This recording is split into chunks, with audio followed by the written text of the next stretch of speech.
3 आपण आज बघूयात कलसीकरांस पत्र अध्याय 3 उसका हम लोग पढ़ेंगे 13 से लेके 17 तक। त्याचं 13 ते 17 आपण आज वाचू। कुलिसियों की पत्र अध्याय 3 उसका 13 से लेके 17 तक। कलसीकरांस पत्र अध्याय 3 त्याचं वचन 13 ते 17 आपण वाचू। कोलोसियन चैप्टर 3 वर्स 13 to 17। कलसीकरांस पत्र अध्याय 3 त्याचं वचन 13 ते 17।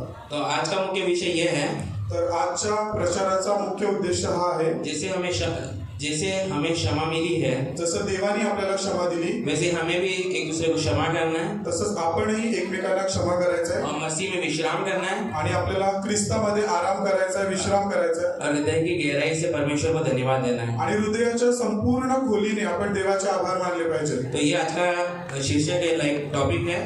तर आजच्या उपदेशाचं शीर्षक आहे, तो और जब हम मुख्य विचार के बारे में जानते हैं आणि आजच्या उपदेशाचा मुख्य उद्देश हा आहे कि विश्वासियों की ख्रिस्ती लोकांनी नए वर्ष में परमेश्वर हमें बुला रहा है। नवीन वर्षामध्ये आज देव आपल्याला बोलवतोय। किस लिए बुला रहा है वो देख रहे हैं तर देव का बोलवतोय ते आपण बघतोय आज, कि हम बाइबल के अनुसार जीवन जीने वाले हो की देवाच्या पवित्र शास्त्रानुसार आपण जगतोय का, और बाइबल हमें क्या कह रहा है, आणि देवाचं वचन आपल्याला काय सांगतंय क्षमा करने के लिए, क्षमा करणं, जिस प्रकार हमें क्षमा मिली है, जसं देवाने आपल्याला क्षमा केलं, और मसीह में विश्राम करना है, आणि आपल्याला ख्रिस्तामध्ये विश्राम करायचा आहे, क्योंकि वो ही शांति का स्रोत है। कारण का शांती ही देवाकडूनच येते और जो हर हाल में हमको उसको धन्यवाद देना है हृदय से। आणि जीवनाच्या सगळ्या परिस्थितीमध्ये देवाचे आभार मानले पाहिजे। आइए हम लोग प्रार्थना करें। तर या आपण प्रार्थना करूया। स्वर्गीय पिता परमेश्वर, उद्धारकर्ता के नाम से हम आपके सामने आते हैं। प्रभु जी, हम धन्यवाद देते हैं कि आपने हमें अपना बेटा बेटी बोल के ग्रहण किया। प्रभु, हम धन्यवाद देते हैं कि यीशु मसीह जो हमारे लिए इस संसार में आया, जो हमारे लिए आया, मारा गया, गाड़ा गया, तीसरे दिन जी उठा और स्वर्ग गया और वो वापस आने वाला है। इस सुसमाचार पे जब हमने विश्वास किया और आज उसके कारण आज हम स्थिर हैं, हम धन्यवाद देते हैं। आप हमारी सहायता करिए, मदद करिए कि हम और आपके अधिक जान सकें आपको, और आपके बारे में जान के हम जीवन अपना जीने वाले हो सके। और साथ ही में प्रभु हमारी सहायता करिए कि जिस प्रकार हमें क्षमा मिली है वैसे ही हम भी एक दूसरे को क्षमा करें और आप में विश्राम करें, और हृदय की गहराई से हम आपको धन्यवाद देने वाले हो सके। वचन आपकी ओर से आप समझाइए और हमारी अगुवाई करिए, यीशु के नाम से आमीन। हम पढ़ेंगे कुलिसियों की पत्र अध्याय 3 उसका 13 से लेकर 17 तक। तर आज आपण कलसीकरांस पत्र अध्याय 3 13 ते 17 आपण बघतोय। आज वर्षाच्या पहिल्या दिवशी देव आपल्याशी काहीतरी बोलतोय। सगळ्यांनी देवाचं शास्त्र उघडा आणि कलसीकरांस पत्र अध्याय 3 13 ते 17 आपण वाचू। यदि किसी को किसी पर दोष देने का कोई कारण हो तो एक दूसरे की सह लो और एक दूसरे के अपराध क्षमा करो। जैसे प्रभु ने तुम्हारे अपराध क्षमा किए वैसे ही तुम भी करो। इन सब के ऊपर प्रेम को, जो एकता का सिद्ध बंध है, धारण कर लो। मसीह की शांति तुम्हारे हृदय में राज करें, जिसके लिए वास्तव में तुम एक देह में बुलाए गए और धन्यवादी बने रहो। मसीह के वचन को अपने हृदय में बहुतायत से बसने दो। समस्त ज्ञान से एक दूसरे को शिक्षा और चेतावनी दो। अपने हृदयों में धन्यवाद के साथ परमेश्वर के लिए भजन और स्तुति गान और आत्मिक गीत गाओ। वचन या कार्य से जो कुछ करो सब प्रभु यीशु के नाम के से करो और उसके द्वारा परमेश्वर पिता का धन्यवाद करो। तो आज हमने जैसे वचन देखा, तर आपण हे वचन वाचलं, तो मैं आपसे तो आज आप लोग के मन में, सबके मन में एक ही विचार चल रहा रहेगा। तर आता बऱ्याचशा लोकांच्या मनात विचार आला असेल, जैसे आज हम लोग साल के पहले रविवार में मिल रहे हैं, तर वर्षाच्या आरंभीचा पहिला रविवार आपण देवाच्या मंदिरात जमा झालोय। तो आप लोग के मन में विचार है कि आज आप लोगों को कुछ आशीष का वचन मिल रहा होगा। तर बऱ्याचशा लोकांच्या मनात असा विचार असेल की वर्षाचा पहिला रविवार म्हणजे आज देवाकडून काहीतरी आशीर्वाद असेल। तो हमारा जो आशीष का जो व्याख्या है या हमारा जो डेफिनेशन है आशीष के बारे में, तर आपली आशीर्वादाची व्याख्या काय आहे? धन, पैसा, संतुष्टि जीवन में, म्हणजे जीवनामध्ये सगळं भरपुरी असावी और एकदम सुख शांति, सुख असावं, शांती असावी, ये हमारी डेफिनेशन है। आपली आशीर्वादाची व्याख्या काय आहे की आपल्या जीवनामध्ये सगळं चांगलं असावं, पैसे असावे, शांती असावी। तो हम लोग क्या करते हैं, जब भी हम आशीष के बारे में सोचते हैं तो हम सोचते हैं कि यही आशीष है कि मेरे पास पैसा होगा, मेरे पास धन होगा, मेरा घर होगा, मेरा गाड़ी होगा, मेरा बंगला होगा, मेरा परिवार पूरा सुख में जिएगा। तर जेव्हा केव्हा आपण आशीर्वादांबद्दल विचार करतो किंवा बोलतो तेव्हा ज्या पृथ्वीवरती दिसणाऱ्या गोष्टी आहेत आपण त्याच्यावरती लक्ष लावतो आणि आपल्याला वाटतं त्या गोष्टी आपल्याकडे आहेत म्हणजे आपण आशीर्वादित आहोत। पर मैं आपको ये कहना चाहता हूँ, पण मी तुम्हाला आज हे सांगतो कि प्रभु ने ऑलरेडी हमें दिया है, हम आशीषित है। देवानी ऑलरेडी आपल्याला आशीर्वादित केले. आपण ज्या दिवशी आपण देवावर विश्वास ठेवला त्याच दिवशी आपण आशीर्वादित झालो. हम आपको स्वर्गीय आशीषों से आशीषित किया है. आणि इफिसकरांच्या पत्रानुसार स्वर्गीय आशीर्वादाने देवाने आपल्याला ऑलरेडी आशीर्वादित केले. अभी और आशीष प्रभु से आप चाहेंगे तो आपका मतलब वो कुछ है ही नहीं, क्योंकि आपको ऑलरेडी आशीष दे दिया है प्रभु ने. आपको वो सही समय पे उसका लाभ आपको मिलेगा. आणि देवाने ऑलरेडी आपल्याला अगोदरच आपल्याला आशीर्वाद दिलेले आहेत. फक्त योग्य त्या वेळी त्या आशीर्वादाचा वापर आपल्याला करायचा है. और आज नए साल में आप लोग को ये याद होना चाहिए कि आप लोग प्रभु से हमेशा क्या चाहते हैं. प्रभु से बोलते हैं कि मेरे को सुख चाहिए, शांति चाहिए, ये चाहिए, वो चाहिए. और प्रभु भी आपसे कुछ चाहता है. पण नवीन वर्षामध्ये आपण हा विचार केला पाहिजे की आपण प्रत्येक वेळेला देवाकडून काहीतरी अपेक्षा ठेवतो की देवाने माझ्या जीवनात हे करावं ते करावं. पण आपण कधी असा विचार करतो का की देवाची माझ्याकडून काय अपेक्षा आहे, या प्रभु हमसे क्या चाहता है, क्या हम ये सोचते हैं इसके बारे में. कधी आपण असा विचार करतो का की देवाची या नवीन वर्षामध्ये आपल्याकडून काय अपेक्षा आहे. तो मैं आपको ये बताना चाहता हूँ तर मी तुम्हाला आज सांगतो कि भाई और बहनों, सर्व बंधूंनी आणि भगिनींनो, एक उदाहरण के रूप में एक उदाहरण देतो तुम्हाला. कि एक व्यक्ति नए साल आने पर बहुत खुश था. एक व्यक्ती नवीन वर्ष येणारे म्हणून तो खूप खुश होता, वो बहुत उत्साहित था. खूप उत्साहित होता. उसने अपने घर में जो पुराना कैलेंडर था उसको निकाल दिया. त्याच्या घरात ऑब्वियसली आपण पण तेच करतो. नवीन जुना 2025 चं कॅलेंडर आपण काढलं तर नवीन कॅलेंडर लावलं, और नया कैलेंडर लगाया, पुराना उतार दिया. जुना कॅलेंडर त्याने काढलं, नवीन कॅलेंडर लावलं. लेकिन एक बात उसके जीवन में नहीं बदली. पण एक गोष्ट त्याच्या जीवनात अजून बदलली नव्हती, और जो हम सबके हृदय में नहीं बदल, हमारे जीवन में नहीं बदलती. आणि आपल्या बऱ्याच लोकांच्या जीवनामध्ये पण ती गोष्ट अजून बदलली नाही. पहिली गोष्ट पुरानी कड़वाहट, की जुना कडूपणा, पुराना गुस्सा, जुना राग, पुराना चिंता आणि जुन्या चिंता, टेंशन. वैसे के वैसे ही है. क्यों मैं पुराना शब्द यूज कर रहा, क्योंकि पुराना साल बोलते हैं हम लोग. क्या बोलते हैं 2025 ये पुराना साल है. कारण की आपण बोलताना काय बोलतो की मागचं वर्ष म्हणजे जुनं वर्ष. त्याच पद्धतीने जुना राग, जुना चिंता, जुना टेंशन, अजून पण आपण तेच घेऊन पुढे चाललो.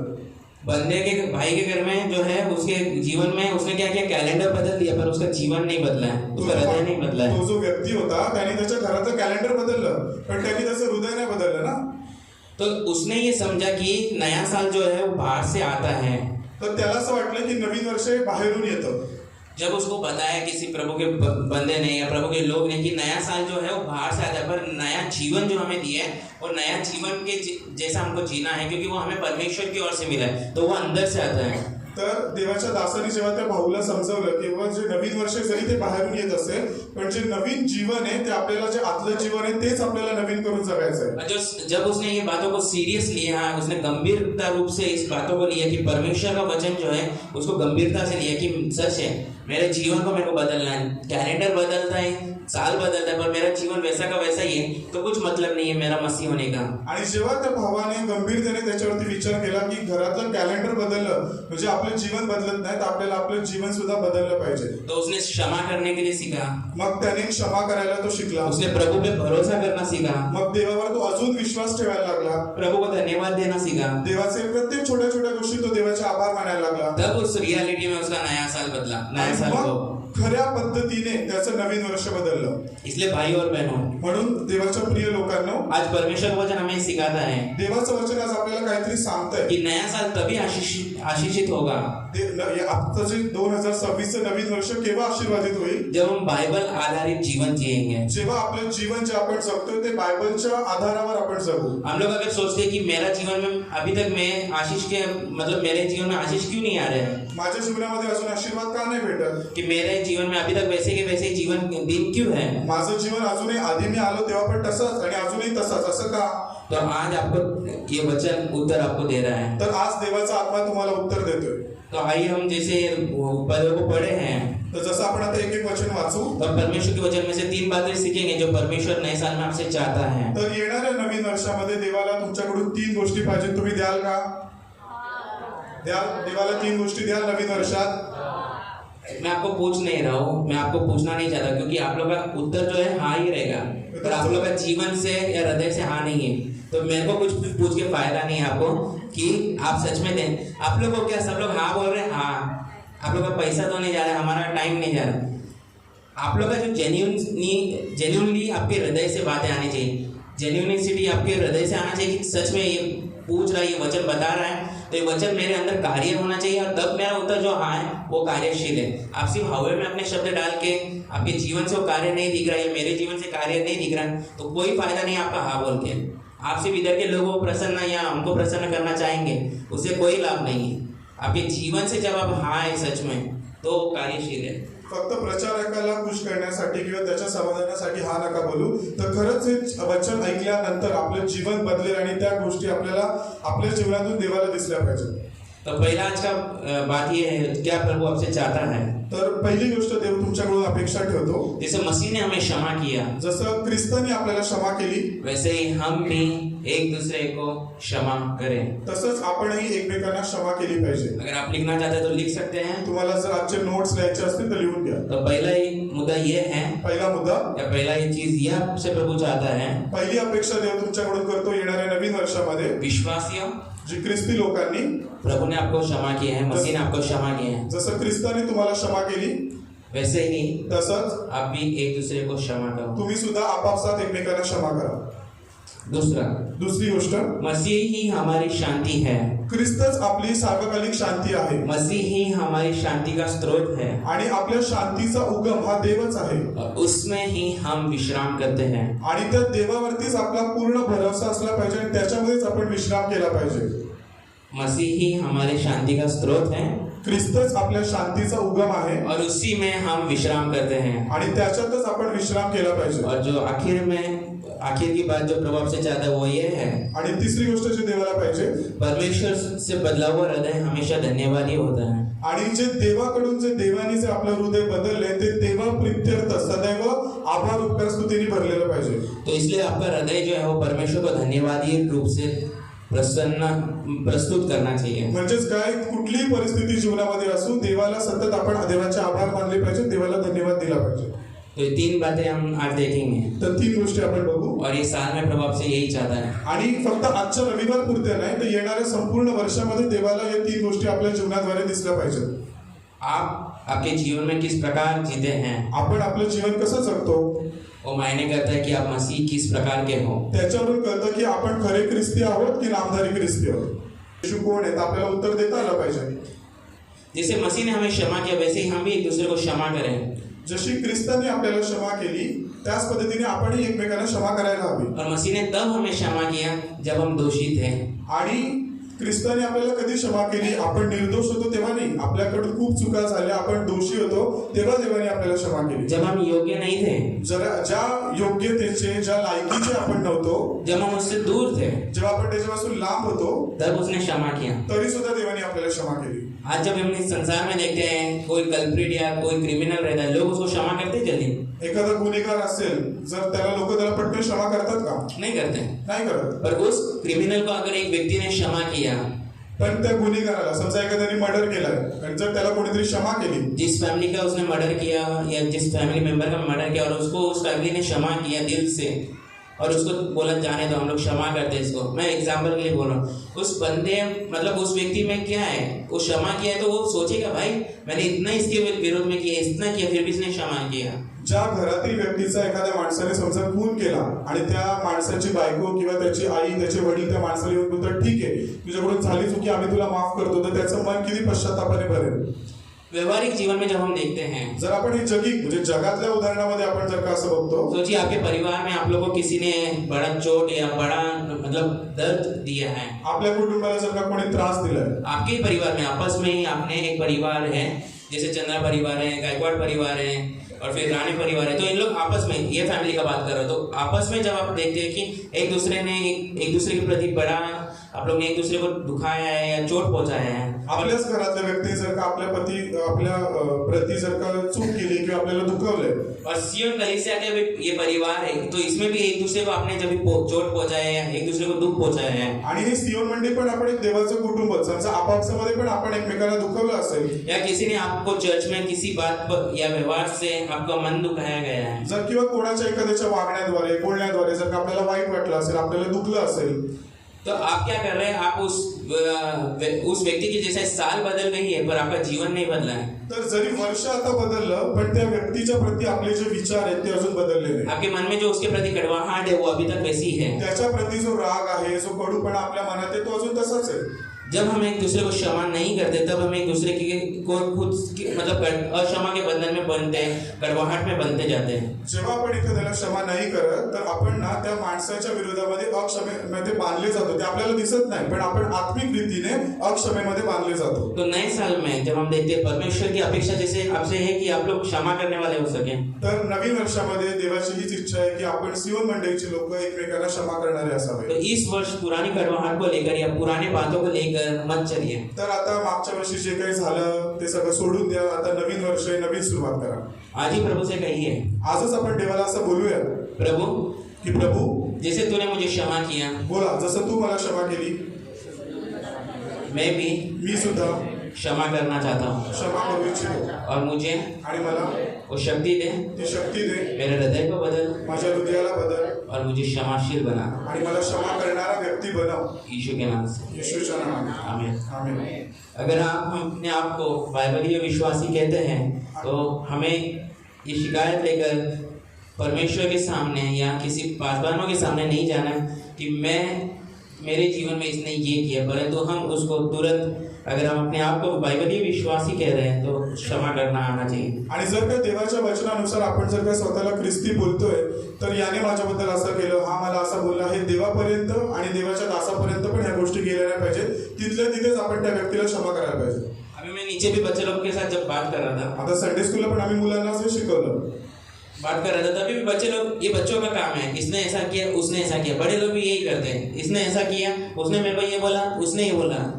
लहान मुलांची अशी सवय असते की याने मला असं बोललं, हा मला मारलं, याने मला असं केलं. पण आपण मोठे होतो आपण तसंच नाही वागलं पाहिजे. Let's be mature, let's live our life, let others also live their life. तर आता आपण प्रौढ झालो, आपल्यामध्ये समज आले, तर आता आपण आपलं जीवन जगूया, दुसऱ्यांना पण त्यांचं जीवन जगून देऊया. सबको जीवन जीने का अधिकार है, सगळ्यांना आपलं जीवन जगायचा अधिकार आहे. We can't dominate others life. तर आपण कोणाच्या तरी जीवनावरती असं वर्चस्व किंवा त्याच्या जीवनाला कंट्रोल नाही करू शकत. तू ऐसा जी, तू ये मत कर, तू ये मत कर. हम क्या कर रहे हैं, वो उसने अगर हमारे जीवन में वो किया तो हमें कैसा लगेगा. जर का त्याने आपल्या जीवनामध्ये ढवळाढवळ केली की तू असंच कर, आज हेच कपडे घाल, इकडेच जा, तर आपल्याला कसं वाटेल. Until unless it's about spiritual things like जर का आत्मिक गोष्टींविषयी जर तुम्हाला कोणी मार्गदर्शन करत असेल की तुम्ही प्रार्थना करा, आज प्रार्थनेला या, चर्चला या, तर दॅट्स ओके, ते ओके. दुसरी गोष्ट, परमेश्वर हमारी शांति का स्रोत है, तो हमें उसमें विश्राम करना है. तर दुसरी गोष्ट, देव आपल्या शांतीचा उगम आहे, त्याच्यामुळे आपल्याला नेहमी देवामध्येच विश्राम करायचा आहे. यीशु मसीह मत्ती रचित सुसमाचार में कहते हैं, मत्ती उसका 28 में, हे बहुत से दबे हुए लोगों, तुम मेरे पास आओ, मैं तुम्हें विश्राम दूंगा. मत्ती 11 त्याच्या 28व्या वचनामध्ये देव आपल्याला सांगतो की अहो कष्टी व भाराक्रांत जनो, तुम्ही सर्व माझ्याकडे या, म्हणजे मी तुम्हाला विसावा देईन. तो इधर संसार की आराम देने के बारे में बात नहीं कर रहा है. तो म्हणजे देव आपल्याला जगामध्ये आराम करायला नाही सांगत आहे, या संसार में जो हम सोते हैं उसके बारे में बात नहीं है ये, किंवा जगामध्ये आपण जे झोप घेतो, विश्रांती घेतो ते नाही, परंतु वो अपनी शांति हमें दे रहा है. तर देव त्याची सार्वकालिक शांती आपल्याला देतोय. मसीह इधर अपनी शांति हमें दे रहे हैं. ख्रिस्त म्हणजे येशू ख्रिस्त त्यांची शांती आपल्याला देण्याची कधी संपत नाही, क्योंकि वही शांति है. कारण येशू ख्रिस्त स्वतः शांती आहे और मसीह ही उद्गम है शांति का. आणि ख्रिस्तापासूनच शांती निघते. आप लोग जब नदियों को देखते हैं, स्रोत को देखते हैं, तो आप लोग को क्या लगता है ये नदी कहाँ से आ रही है. तो जहाँ से प्रवाह हो रही है उसी जगह पे आपको शांति मिल रही है, क्योंकि आप उसके पास है. तर जेव्हा पण आपण नदी बघतो ना, तर प्रत्येक नदीला एक उगम आहे, म्हणजे तिथून ती नदीची सुरुवात होते. त्याच पद्धतीने शांती जर आपल्याला आपल्या जीवनात पाहिजे असेल तर त्यासाठी आपल्याला येशूकडेच यावं लागेल, कारण येशू स्वतः शांती आहे. व्यवहारिक उदाहरण में हम देखते हैं, आता एक जगिक उदाहरण आपण बघू. दिन भर जब आप काम करते हैं, दिवसभर आपण काम करतो, आप चिंतित होते हैं, टेंशन असतात, त्रास असतात, जिम्मेदारियां बहुत है आपके ऊपर, आपल्यावरती खूप जबाबदारी आहेत. रात को आप बिस्तर पे जाते आपको नींद नहीं आती, आणि बिछाण्यावर पडल्यावर मग झोप येत नाही. मन में बार बार आपके भविष्य को लेकर आप विचार करते हैं, आणि मग उद्या काय होईल, कसं होईल ते विचार डोक्यात येत राहतात. करियर रिलेटेड बातें रहती हैं की बाबा मला जॉब पाहिजे, मग मी कुठला जॉब करू, या आपके फैमिली फाइनेंशियल क्राइसिस के बारे में आप सोचते हैं, किंवा आता पैसे नाही, कर्ज आहे, कर्ज कसं फेडलं जाईल, या मैरिज के बारे में सोचते की हैं, अजून लग्न नाही झालं, लग्न कधी होईल, या फ्यूचर प्लानिंग्स के बारे में सोचते की हैं. आता भविष्यामध्ये अजून मला काय काय करायचंय. आपका शरीर थका हुआ है, शरीर तर पूर्ण थकलंय, पर आपका मन है विचारों से भरा हुआ. पण मन अजून पण विचार करतंय. आपका मन बार बार प्रश्नों पे प्रश्न कर रहा है, आपको शांति नहीं मिल रही है, आणि मन एकदम अशांत आहे, बेचैनी की मनामध्ये सतत एक प्रश्न गेला की दुसरा प्रश्न चालू आहे. क्योंकि जो आपका आत्मा है वो मसीह में नहीं शांति पा रहा है. कारण की तुमचा आत्मा अजून देवामध्ये ख्रिस्तामध्ये शांती जे तो विश्राम करत नाहीये. परमेश्वर के अंदर विश्राम मिलता है. देवामध्ये आपल्याला खरा विश्राम भेटतो. हमारा शरीर और हमारा आत्मा तब तक नहीं रुकेगा जब तक आप मसीह के पास विश्राम नहीं करने आते हैं. आपलं शरीर आणि आपल्या आत्म्याला, आपल्या जीवाला तोपर्यंत शांत वाटणार नाही जोपर्यंत आपण देवामध्ये विश्राम करत नाही. तो परमेश्वर इस साल में आपसे यही चाहता है. मग देव आपल्याकडून हेच अपेक्षा ठेवतो.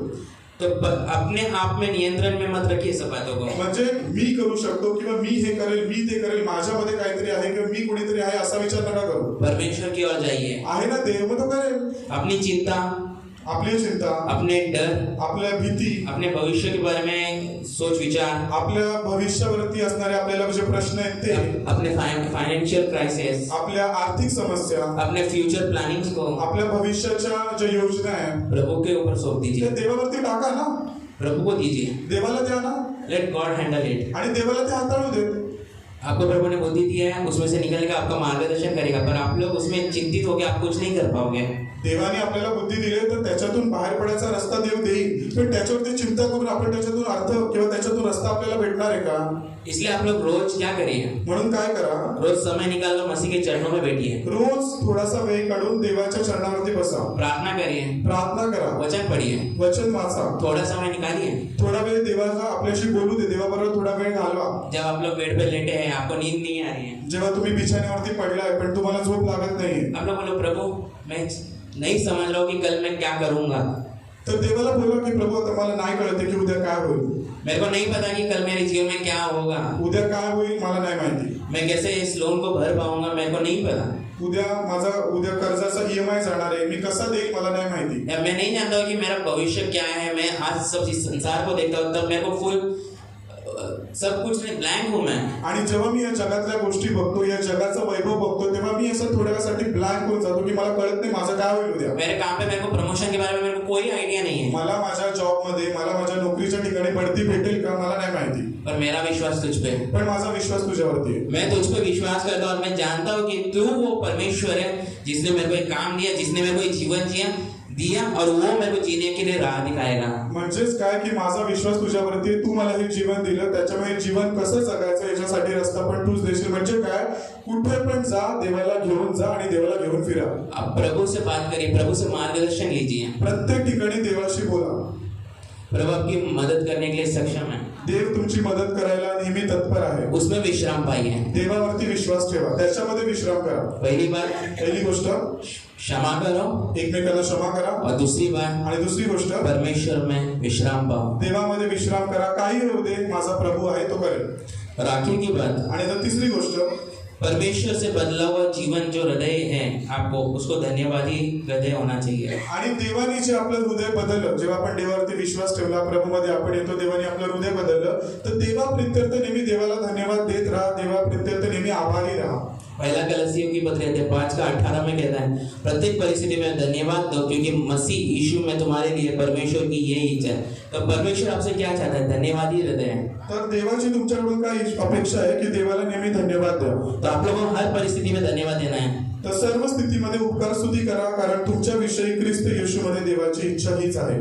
जब हम याद करते हैं कि हम पाप से बचाए गए हैं, जेव्हा आपण हे नेहमी लक्षात ठेवतो ना की मी आधी पापी होतो आणि त्या पापाच्या दलदलीतून देवाने मला काढलं, तो आपका हृदय और कृतज्ञ होना चाहिए, मतलब धन्यवाद से भरा होना चाहिए. तर मग ते हृदय ना असं देवाच्या प्रेमाने भरलं पाहिजे की मी काय होतो आणि देवाने कुठून मला काढलं.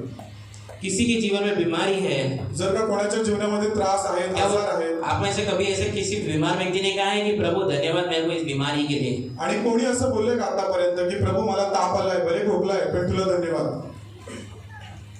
दिखावे के लिए नहीं बोल रहा, मैं उसके बारे में नहीं बोल रहा हूँ, ठीक है. चार ख्रिस्ती लोक आपल्या आजूबाजूला आहेत आणि त्यांच्या समोर आपण किती विश्वासी आहोत हे दाखवायला नाही बोलायचंय. ऐसा है, प्रभु धन्यवाद. प्रभू जरी खोकला आहे पण तुला धन्यवाद. मैं इसके बारे में नहीं बोल रहा हूँ. मैं ये बोल रहा हूँ कि आप भले ही खांसी से होके जा रही है, आपके जीवन में संकट है, क्लेश, बीमार है आप, फिर भी उस परिस्थिति में भी आपका विश्वास परमेश्वर पे है कि चाहे मैं आज बीमार हूँ, मेरी बीमारी जाएंगी नहीं जाएंगी, फिर भी मैं प्रभु के लिए धन्यवाद हूँ. आमीन. क्योंकि आप ये विश्वास करिए, मैं ये विश्वास करता हूँ कि एक ऐसा दिन आ रहा है, एक ऐसा राज्य आ रहा है जहाँ के लिए हम लोग तैयार हो रहे हैं। उस राज्य में आपको कभी बीमार नहीं रहेंगे आप। आणि आपण अशा येणाऱ्या युगासाठी आपण तयार केले जाते, म्हणजे आपण प्रोसेस या प्रक्रियेतून आपण चाललो येणाऱ्या युगासाठी, येणाऱ्या दिवसासाठी, की ज्याच्यामध्ये हे सगळे त्रास आणि या सगळ्या संकटांच्या पार आपण जाऊ, तिथे या सगळ्या गोष्टी नसतील। नया यरूशलेम और नई सृष्टि में जब हम प्रवेश करेंगे, ना उधर क्लेश, ना टेंशन, ना कुछ समस्या। नवीन यरूशलेममध्ये जेव्हा आपण प्रवेश करू, जेव्हा आपण करणार आहोत, त्याच्यामध्ये क्लेश, संकट, त्रास हे सगळं नसणार आहे। उधर नो ईएमआईस, तिथे कर्जाचे हप्ते नाही जाणार, उधर कोई बात नहीं है, कोई परिवार में नहीं रहेगा। तिथे आपले कोणी त्रास देणार किंवा आपल्या घरातले लोक पण तिकडे नसतील। हम और परमेश्वर, फक्त आपण आणि आपला देव। तो हम उसके लिए प्रस्थान कर रहे हैं, उसके लिए जी रहे हैं। तर त्याच्यासाठी म्हणजे येणाऱ्या दिवसासाठी आपण त्या प्रक्रियेतून चाललो आणि देव आपल्याला तयार करतोय। तो आप अगर बीमार हो है या नहीं, आपके पास पैसा है या नहीं है, आपके घर चल रही है या नहीं चल पा रही, आप भाड़े के घर पे या खुद के घर पे, आप कुछ भी है, आप उसमें भी धन्यवादी रहो। जीवनामध्ये कुठली परिस्थिती असू दे, पण प्रत्येक गोष्टीमध्ये आपण देवाला धन्यवादच दिला पाहिजे। आप लोग भाड़े के घर पे हैं, जरी तुम्ही भाड्याच्या घरात राहत असाल, पर आप रह रहे तो है घर में, पण घरात तर राहताय, डोक्यावर छप्पर तर आहे। आप खुद के घर में हैं, जरी तुम्ही स्वतःच्या घरात राहताय, there are cause and effects. हर चीज के लिए एडवांटेज रहता है, परिणाम और दुष्परिणाम रहता है। प्रत्येक गोष्टीचे चांगले फायदे पण आहेत आणि तोटे पण आहेत। उसके लिए हमको सिर्फ हम घर पाना है, मुझे खुद का घर चाहिए, मुझे खुद का घर चाहिए। आप लोग अपना समय सिर्फ पूरा जीवन घर पाने के लिए, घर पाने के लिए, घर लेने के लिए मत बिताइए। बऱ्याचशा लोकांचं इव्हन जगामध्ये पण सगळ्यात मोठं ड्रीम काय असतं माहिती, त्यांचं की स्वतःचं घर पाहिजे। मग त्यासाठी ते अख्खं आयुष्य खर्ची घालतात, 50 लाख 60 लाखाचा फ्लॅट घेणार आणि आयुष्यभर त्याचं कर्ज फेडत असणार। Let's live happily because God has given us the life. He knows how to provide it. पण देवाची इच्छा काय की देवाने जे आपल्याला जीवन दिलंय ते आपण आनंदाने घालवतो का, ते आपण आनंदाने जगतो का? आप ये क्या विश्वास करते हैं कि प्रभु ने ये जीवन दिया है? आपण कधी असा विश्वास करतो किंवा देवाला बोलतो का की देवा तू मला हे जीवन दिलं? हे जे जीवन है देवाने आपल्याला दिलंय, असं तुम्ही विश्वास करता? असा तुमचा विश्वास आहे का? आप विश्वास करते, मैं विश्वास करता, ठीक है? आप लोग बोल रहे हैं, कर रहे हैं ना? तुम्ही करता ना विश्वास? तो फिर उसके लिए जीने दो, उसको चलाने दो अपना जीवन। मग त्या देवालाच आपलं जीवन जगू देत, चालू देत ना। उसको चलाने दो हमारा जीवन जिस प्रकार से वो चलाना चाहता है। जर हे जीवन देवाने आपल्याला दिलं, आपण स्वतःचं ते जीवन विकत नाही घेतलं, तर मग देवाने दिलं, मग देव चालवेल ना। Why we want to put more steps in our life? मग आपण अजून त्याच्यामध्ये प्रयत्न करू किंवा अजून आपण आपली एनर्जी त्याच्यामध्ये काय टाकतोय? परमेश्वर एक स्थिर में ले जा रहा है तो चलो उसमें। जर देव आपल्याला एखाद्या प्रक्रियेमधून प्रोसेस मधून घेऊन चाललाय, तर मग चाला त्याच्यामध्ये। आपके पास आज पैसा नहीं है, जरी तुमच्याकडे आज पैसे नाहीयेत, खुश रहो, आनंदी राहा। शायद प्रभु की यही इच्छा है, देवाची इच्छा असेल कल आपके पास आएगा पैसा। आज नाही येत, उद्या देव देईल। प्रभु हर परिस्थिति से क्यों लेके जाता है? देव आपल्याला प्रत्येक परिस्थितीतून का घेऊन जातो? क्योंकि उस परिस्थिति में आप लोग ने क्या फेस किया है उसको याद करने के लिए। कारण का त्या परिस्थितीमध्ये आपण कुठले त्रास सहन केले, आपण काय काय सहन केले, हे नेहमी आपण लक्षात ठेवावं। आप लोग के पास कभी पैसे नहीं हो गए, जरी पण आपल्याकडे कधी अशी परिस्थिती आली, वेळ आली की पैसे नाहीयेत और आप लोग एक्सट्रीम नीड में हो, आणि खूप गरज आहे, आप किसी आपसे दोस्त से मांग रहे हो या आपके परिवार वालों से मांग रहे हो, तुम्ही कोणाकडे मागताय पण त्यावेळेला किंवा मला गरज आहे, मला मदत कर, और किसका भी फोन नहीं लग रहा है, आणि त्यावेळेला कोणाचा फोन पण लागत नाही, तभी जो आपने फेस किया है बातों को, ती जी फिलिंग किंवा त्या ज्या भावना होत्या ना त्यावेळेला, वो आपको आगे जब फ्यूचर में लीड करेगा कि जब भी आप पैसा संभालोगे, आप फ्यूचर के लिए रखोगे, सेव करोगे, मग त्याच्याद्वारे ना ते देव आपल्या मनामध्ये ते बरोबर टाकेल किंवा ते असं उत्पन्न होईल की बाबा अडीअडचणीसाठी साईडला थोडे पैसे काढून ठेवायला पाहिजे। क्योंकि मैंने पास्ट में इस चीज से मैं गुजरा था, मेरे को कोई हेल्प नहीं किया था, कारण का मध्ये मला खूप गरज होती, पण मला कोणच नव्हतं तेव्हा मदत करणार, म्हणून बाजूला 500-1000 रुपये ठेवायला पाहिजे। तो इसलिए परमेश्वर जो भी परिस्थिति से आपको लेके जाता है, चाहे आपको लगता है आज मेरी परिस्थिति बिगड़ है, मैं एकदम खराब स्थिति में हूँ, फिर भी आप उसमें से जाते हो तो प्रभु की ओर से ये समझ के उससे आनंद से चलिए। तर कुठल्या परिस्थितीतून आपण जात असो तर देवाकडूनच हे आले आणि देव त्याच्याद्वारे मला काहीतरी शिकवतोय आणि देव त्याच्यासाठी काहीतरी माझ्यासाठी संकल्प ठेवले, हा विचार नेहमी करा। और आप बोलेंगे मैं इस परिस्थिति में धन्यवाद है, तो धन्यवाद प्रभु मेरे को इस परिस्थिति से लेके जाने के लिए, तो तुरंत आपकी परिस्थिति बदलने की ये कोशिश मत करना। आणि असं नाही की बाबा तुम्ही त्या परिस्थितीतून चाललाय, जरी आज पैसे नाही आणि तुम्ही बोला की देवा तुला धन्यवाद, तर लगेच दुसऱ्या दिवशी पैसे भेटतील असा विचार नका करू। आप लोगों को ये नहीं लगना चाहिए कि आज मेरे प्रभु को धन्यवाद दिया तो कल मेरे पास पैसे के ठीक भर के पैसे आने चाहिए। ठीक आहे, मी आज प्रार्थना केली, मी आज देवाचे आभार मानले म्हणजे उद्या लगेच कोणीतरी मला बॅग भरून पैसे देईल असा विचार नका करू। प्रभु के समय के लिए रुकिए। देवाच्या वेळेसाठी थोडा धीर धरा. मैं यही हफ्ते में किसी से बात कर रहा था या आठवड्यातच मी कोणाशी तरी बोलत होतो कि मैं बोल रहा था कि हम मनुष्य क्या करते हैं कि हम सोचते हैं कि आज मेरा मतलब ये चीज की नीड्स मेरे को लग रही है आज है और अभी है, तो मेरे को अभी के अभी चाहिए. तर बरेच वेळेला आपण काय विचार करतो की आता मी या त्रासात आहे, आता मी या गरजेमध्ये आहे, तर माझी गरज आताच्या आता पूर्ण झाली पाहिजे. तो परमेश्वर ने हमको बनाया, तो वो हमसे चाहता है कि मैं मेरी नीड कभी कौन सी नीड कब आएगी और वो उसके अनुसार वो प्रोवाइड करेगा. पर हम क्या आज मेरे को ये नीड है आज ही चाहिए, अगर नहीं मिला तो हम लोग परमेश्वर पे दोष लगाते, वो गलत है. आणि जर का आपल्याला गरज आणि ती गरज पूर्ण नाही झाली तर आपण काय करतो, लगेच देवावर दोष लावतो. तो हर दिन परमेश्वर के सामने धन्यवाद के साथ शुरू करिए. आणि येणारा प्रत्येक दिवस, आपल्या जीवनामध्ये येणारा उद्याचा प्रत्येक दिवस सकाळीच देवाला समर्पित करा, प्रार्थना करा आणि देवाच्या हातात द्या. कंप्लेंट्स को छोड़कर, शिकायतों को छोड़कर कृतज्ञता से भरिए. कृतज्ञता का मतलब है कि धन्यवाद के साथ भरिए.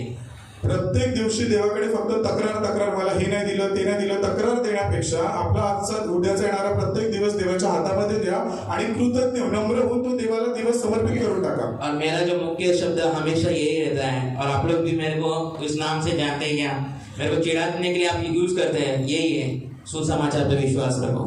आणि देवाच्या सुवार्तेवरती विश्वास ठेवा. सुसमाचार हमेशा याद रखो. देवाच्या सुवार्तेवरती नेहमी विश्वास ठेवा आणि ती नेहमी लक्षात ठेवा. वही एक आपकी कुंजी है जो आपको पूरे जीवन मसीह जीवन में जीने में मदद करती है. आणि आपलं ख्रिस्ती जीवन जगण्यासाठी आपल्याला देवाने ती किल्ली दिली आहे, ती म्हणजे काय, देवाची सुवार्ता. क्योंकि हम उद्धार पाए हुए लोग हैं, आपण तारण प्राप्त केलेले लोक आहोत. और सबसे अच्छी और बड़ी बात है हमारे लिए, आणि ही आपल्यासाठी खूप मोठी गोष्ट आहे. तो बाइबली विश्वासी लोग हर परिस्थितियों में परमेश्वर की भलाई को देखते हैं. आणि आपण बायबलमध्ये बघतो ना की प्रत्येक परिस्थितीमध्ये आपण देवाच्या चांगुलपणाला बघतो.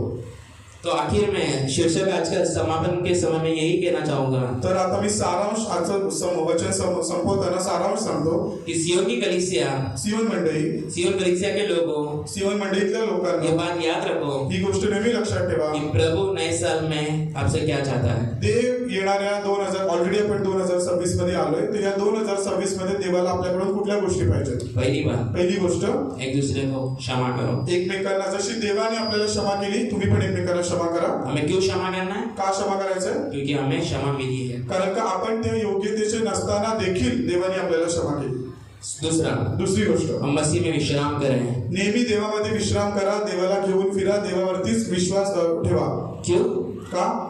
क्योंकि वही हमारी विश्राम का स्थान है, ये हमारी शांति का ठिकान है. कारण का शांती ही देवाकडूनच येते, देवच शांतीचा उगम आहे, म्हणून देवाकडेच विश्राम करा, त्याच्यावरती विश्वास ठेवा. तिसरी गोष्ट, हमारा हृदय परमेश्वर के प्रति धन्यवाद से भरना चाहिए. आणि नेहमी देवाला धन्यवाद देत राहा, देवाचे आभार उपकार स्तुती करत राहा. क्योंकि इसी के लिए हमें बनाया गया है और इसी के लिए हमारी बुलाहट हुई है. आणि देवामध्ये, ख्रिस्तामध्ये, ख्रिस्त येशूमध्ये देवाची इच्छा हीच आहे आपल्याकडून. तो पहली बात क्या है? तो पहिली गोष्ट काय? पुरुष भाई लोग आप बताइए. पुरुषांनी सांगा. तो पहली बात, प्रभु आपसे क्या चाहता है? देव तुमच्याकडून या नवीन वर्षामध्ये काय अपेक्षा ठेवतो? क्षमा क्यों करना है? क्षमा का करायची? क्योंकि हमने क्षमा पाया. कारण का देवाने आपल्याला क्षमा केली. Ladies second. दुसरी गोष्ट, जोर से बोलो. क्यों विश्राम करना है? प्रभु की शांति में. तीसरा मुद्दा, पुरुष भाई लोग,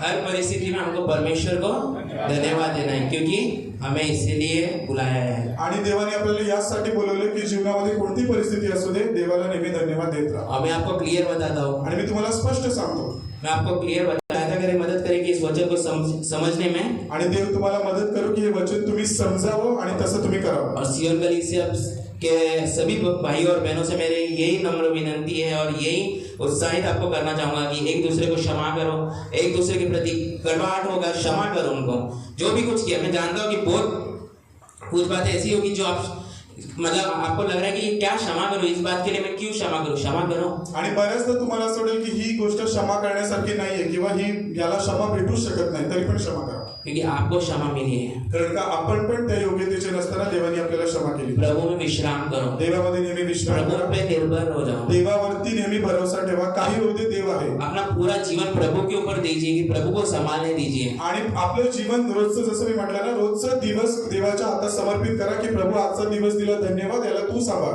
और हृदय से धन्यवाद दो, आणि हृदयापासून देवाला नेहमी धन्यवाद द्या, देवाचे आभार माना। ये 3 बातें इस साल के लिए प्रभु आपको ये दे रहा है। या वर्षाच्या आरंभीच्या दिवसी या देव 3 गोष्टी देव तुम्हाला सांगतात। हे प्रभु, हम धन्यवाद देते हैं आपके पुत्र के लिए। इस नए वर्ष में केवल हम सुनने वाले नहीं, पर तेरे वचन के अनुसार जीने वाले लोग बने। हमें क्षमा करना सीखा, हमें मसीह में विश्राम करना सीखा, और हमारा हृदय आपके प्रति धन्यवाद से भरने दे।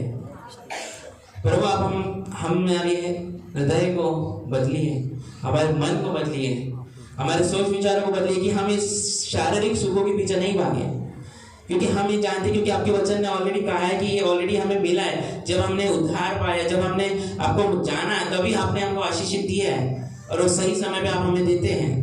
और हमारी आत्मिक आशीष की हमको बहुत आवश्यकता है, और वो सिर्फ आप में ही है। हमारी सहायता करें, इधर आए हुए हर एक व्यक्तियों के जीवन में आप सहायता करें कि लोग आत्मिक बातों के पीछे भागने वाले हो सके, और ये समझे कि शारीरिक चीजें अपने आप इनके पीछे आएंगी, क्योंकि आप इन्हें देते हैं। जब तक ये शारीरिक चीजों के पीछे भागेंगे, शारीरिक चीजें इनसे भागते जाएंगी। ये समझ आने के लिए सहायता मत करिए प्रभु जी। इनके हृदय को क्षमाशील बनाइए, जिससे इनके एक दूसरे को क्षमा करने वाले हो सके। इन लोगों को आप पे विश्राम पाने के लिए सहायता करें, क्योंकि आप भी विश्राम इन्हें देते हैं। और प्रभु, इनके हृदय को धन्यवादी हृदय बनाइए कि ये आपके प्रति धन्यवाद देने वाले हो सके। आपके हाथ में हम इनको सौंपते हैं। इधर आए हुए हर व्यक्तियों का संभालिए, इनके लगने वाले जरूरतों को इच्छा को पूरा करिए। प्रभु, इन्हें वचन जैसा सुना है, तो ये वचन का जो आशीष है, जो आत्मिक आशीष है, इनके जीवन में लगने दीजिए। इनको बनाए रखिए, आपके राज्य में स्थिर रखिए, और आने वाले दिनों में और सुसमाचार में बढ़ने वाले हो सके। इनका जीवन से सुसमाचार और झलकने दीजिए कि दूसरे लोग भी ये सुसमाचार का जीवन देख के आपके पास आने वाले हो सके। इन लोग का जो उत्साही जीवन है, एक आत्मिक जीवन में होने के लिए सहायता करें। इन लोग को जो अपनी जीवन की जो लगन है, जिस प्रकार इन लोग जीते हैं, एक्साइटमेंट जो इनके जीवन में, वो आत्मिक बातों में ज्यादा हो। इन लोग के जीवन में आप कार्य करिए कि इन लोग और आपके प्रति प्यार से भरे। हम सबका हृदय प्यार से भरिए, क्योंकि आप प्यार हैं, और आप ही हमारे से प्यार किया, इसलिए आज हम हैं, और हम सब इधर आज हैं। अगर आपने हमसे प्यार नहीं किया होता तो हम इधर नहीं रहते। हम धन्यवाद देते हैं आपके प्यार के लिए, और हम एक दूसरे से प्यार करने वाले हो सके, एक दूसरे को क्षमा करने वाले हो सके, और आप पे विश्वास रखने वाले हो सके। यीशु के नाम से आमीन।